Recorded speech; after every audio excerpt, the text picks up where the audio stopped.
तर आता भारताच्या कारवाईमधून पाकिस्तानला नेमका कसा दणका बसलेला आहे ते देखील पाहूयात ग्राफिक्सच्या माध्यमातून। 9 दहशतवादी तळ उद्ध्वस्त करण्यात आलेली आहेत। पाकिस्तान आणि पाकव्याप्त काश्मीरमधली ही तळ उद्ध्वस्त केली। त्यामध्ये लष्कर-ए-तोयबा, जैश-ए-मोहम्मद आणि हिजबुल मुजाहिद्दीनचे प्रमुख तळ निशाण्यावर होते। दहशतवादी हल्ल्यांचं नियोजन आणि प्रशिक्षण केंद्र देखील नष्ट करण्यात आलेलं आहे। त्यानंतर पाकिस्तानमध्ये घुसून हल्ले केले गेलेले आहेत। भारतीय हवाई दलाकडनं पीओकेच्या पलीकडे जाऊन पाकिस्तानच्या मुख्य भूभागावर हल्ले केले गेले। बहावलपूर, मुरीदके आणि पाकिस्तानी पंजाबमध्ये दहशतवादी तळ उद्ध्वस्त करण्यात आली। अमेरिका जिथं पोहोचली नाही तिथं भारतीय हवाई दलानं धडक मारली।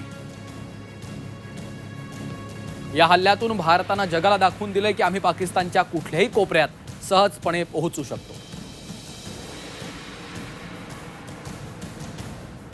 त्यानंतर स्पष्ट लाल रेषा आखली। दहशतवाद हे राज्य धोरण ठरल्यास त्याचा थेट आणि दृश्यमान प्रतिकार होईल। पाकिस्तानला भारताच्या नवीन धोरणानं ठणकावून सांगितलंय। याचा अर्थ दहशतवादासंदर्भातली कुठलीच भूमिका, कुठल्याच पद्धतीचा दहशतवाद भारत यापुढे भविष्यात खपवून घेणार नाही आणि अशा पद्धतीच्या कुरापती पाकिस्ताननं केल्या तर त्याला तोडीस तोड जशास तसं उत्तर देखील दिलं जाणार आहे। आणि या संदर्भात अधिक बातचीत करूयात, अधिकचे अपडेट्स घेऊयात। आमच्या प्रतिनिधी उर्वशी खोना सध्या आपल्या सोबत जोडल्या गेलेल्या आहेत। उर्वशी, थोड्याच वेळापूर्वी ही पत्रकार परिषद पार पडलेली आहे। अगदी पहलगामचा भ्याड हल्ला झाला तिथपासून ते कालच्या शस्त्रसंधीपर्यंत मधल्या या काळामध्ये नेमक्या काय घडामोडी घडल्या याची सविस्तर इत्थंभूत माहिती या पत्रकार परिषदेमध्ये देण्यात आलेली आहे। काय नेमके महत्त्वाचे पॉइंट्स ठरलेले आहेत, कुठले की नोट्स या संपूर्ण पत्रकार परिषदेचे सांगता येतील उर्वशी? नक्कीच सर्वात मोठी अशी पत्रकार परिषद आतापर्यंतची ऑपरेशन सिंधूवर जे आहे ती आता आपण बघितली, ज्यात सगळे सेने दलाचे जे प्रमुख होते बरोबरच डीजी मिलिटरी ऑपरेशन्स यांनी ही पत्रकार परिषद संबोधित केली।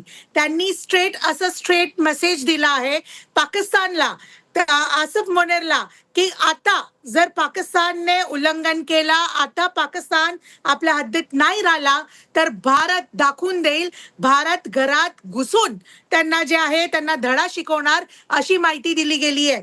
या ह्याच्यात की पॉइंट श्रीकांत असा आहे, जसं कॉन्सन्ट्रेट केलं, सर्वात मोठी बातमी म्हणजे की भारताचे सगळे पायलट सेफ परत घरी पोहोचलेत, सुरक्षित आणि सेफ तरीकेने परत घरी पोहोचलेत। भारताने आपला मिशन जो आहे म्हणजेच दहशतवाद्यांचा तळ आणि 100 पेक्षा असे दहशतवादी आहेत ज्यांचा खात्मा केलाय भारताने।